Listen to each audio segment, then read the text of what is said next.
கர்த்தருடைய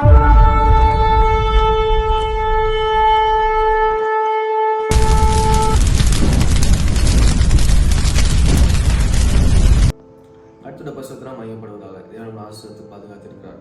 நாளுடைய வார்த்தை சங்கீதம் 34 அதிகாரம் 1 வசனம். கர்த்தரை நான் எக்காலத்தில் ஸ்தோத்திரிப்பேன், அவர் துதி எப்போதும் என் வாயில் இருக்கும்.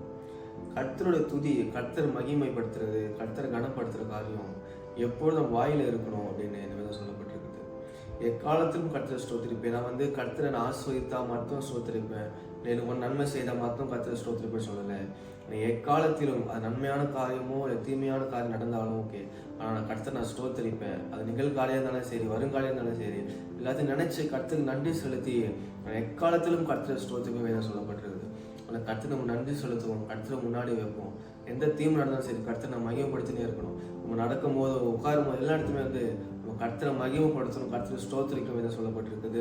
கர்த்தரை முன்னாடி வைப்போம், மையப்படுத்தினே இருப்போம். நன்மை நடந்தாதான் பண்ணுவேன்னு சொல்லக்கூடாது. நன்மை நடக்கனாலும் சரி, நான் கர்த்தர் மகிமைக்காக நான் என்ன பண்ணுறேன், கர்த்தர் நான் ஸ்தோத்திரிக்கிறேன்னு சொல்லிட்டு எக்காலத்தில் நம்ம ஸ்தோத்திரிப்போம்.